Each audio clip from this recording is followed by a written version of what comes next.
প্রিয় একজন নেতা, সেই সাথে জাতীয়তাবাদী কৃষিবিদদের যে সংগঠন রয়েছেন সেখানেও আপনার অনেক অবদান এবং জনপ্রিয়তা রয়েছে। তো আমার প্রশ্ন হচ্ছে, যদি জনাব তারেক রহমান দেশ সেবার সুযোগ পান, সেই ক্ষেত্রে কৃষিবিদদের জন্য উনি কি ধরনের অবদান রাখতে পারেন?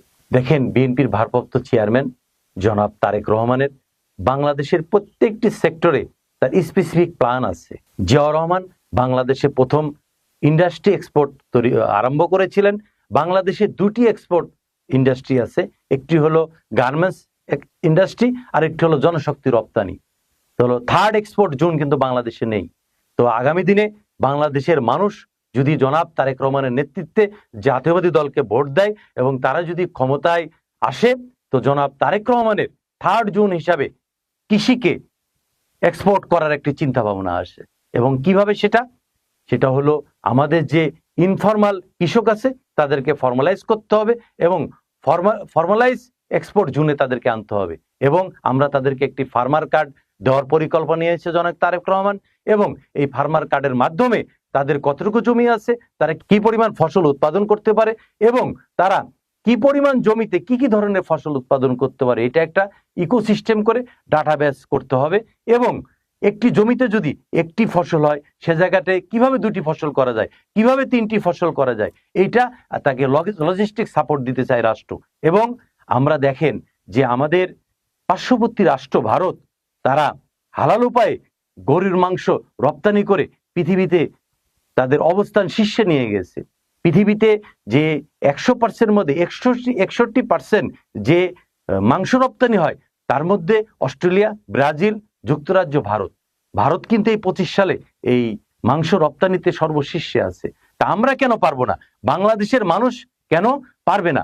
বাংলাদেশে কিন্তু এই যে গরু রপ্তানির জন্য এবং আমাদের যে খামার ব্যবস্থাপনা, এটা কিন্তু সারা বাংলাদেশে আছে, কিন্তু খামারিরা এখন বিমুখ হয়ে যাচ্ছে। এই জায়গাটাতে জনাব তারেক রহমানের একটি ব্যাপক চিন্তা আছে এটা করার জন্য। যদি আগামীতে জাতীয়বাদী দল ক্ষমতায় আসে, ইনশাল্লাহ এইটা জনাব তারেক রহমানের নেতৃত্বে আমরা এটা করতে পারবো। এছাড়াও আমাদের এগ্রিকালচার সেক্টরে আমাদের কৃষকরা যে উৎপাদন করবে, এই উৎপাদন যেমন গরু, ডিম, দুধ, মাছ, মাংস, ফলমূল, এগুলো আমাদের চাহিদা মিট আপ করার পরেও আমরা কিন্তু এটা বাইরে রপ্তানি করতে পারবো। এটা কিন্তু আমাদের অর্থনীতিতে একটা বড় ধরনের ইফেক্ট ফেলবে। এছাড়া ধরেন আমাদের জনাব তারেক রহমানের একটি ইচ্ছা আছে, প্রান্তিক যারা তৃণমূল পর্যায়ে আছে, যারা গৃহকর্মী নারী, তাদের জন্য একটা কার্ড দেওয়ার জন্য, ফার্মার কার্ড দেওয়ার জন্য, অথবা তাদের ফ্যামিলি কার্ড দেওয়ার জন্য। তো ফ্যামিলি কার্ডে কি থাকবে? এই ফ্যামিলি কার্ডটা দিলে তাদের জন্য নিত্য প্রয়োজনীয় জিনিস যেরকম চাল, ডাল, তেল, লবণ, এইগুলা একটি অ্যামাউন্টে 2000 থেকে 2500 টাকার একটি অ্যামাউন্টের রাষ্ট্র তাদেরকে সরবরাহ করবে।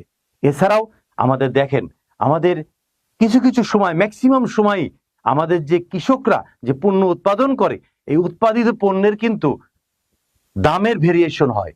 আমরা যখন গ্রামের প্রান্তিক কৃষক, সে যখন ফসল উৎপাদন করে, তার হিমাগার না থাকার কারণে তাকে কিন্তু আমরা এই জিনিসগুলো নষ্ট হয়ে যাচ্ছে। একই টাইমে ওই জিনিস কিন্তু ঢাকাতে 100 থেকে 150 টাকা কেজি আমরা কিনছি, কিন্তু এই প্রান্তিক কৃষক কিন্তু ওইটার কোনো মূল্য পাচ্ছে না, ওইটার একটি টাকাও মূল্যে থাকে না। তো জনাব তারেক রহমান আগামী দিনে যদি রাষ্ট্র ক্ষমতা পরিচালনার দায়িত্ব পায়, সারা বাংলাদেশে থানা পর্যায়ে এই হিমাগার স্থাপন করার মাধ্যমে প্রান্তিক কৃষকের যে উৎপাদিত ফসল, উৎপাদিত ফলমূল, শাকসবজি, সেটা হিমাগারে রক্ষিত রাখার মাধ্যমে আমরা একটা নেটওয়ার্কিং সিস্টেম তৈরি করবে, সবাই ডাটাবেস করে একটা নেটওয়ার্কিং আওতায় আনবে এবং এইটা সারা বাংলাদেশে সব জায়গায় নেটওয়ার্কিং করে এটার মাধ্যমে কৃষকের জন্য উৎপাদিত ফসল নষ্ট না হয়, এটা একটা অর্থনীতিতে একটা প্রভাব বিস্তার করবে।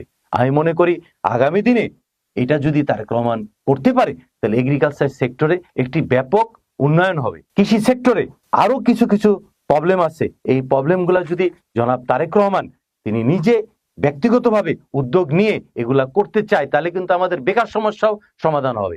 দেখেন কিভাবে বেকার সমস্যার সমাধান হবে। এই যে একটা বড় জনগোষ্ঠী, আমরা যদি এই ফসলগুলা হিমাগারে রক্ষিত রাখতে পারি, এবং হিমাগারে রক্ষিত রাখার জন্য আমাদেরকে একটা বড় কাঠামো দরকার, আমাদের ডাটাবেস করা দরকার, ইকোসিস্টেম করা দরকার, ম্যানুফ্যাকচারিং করা দরকার, এটা কালেকশন করা দরকার এবং এটা বিতরণ করা দরকার।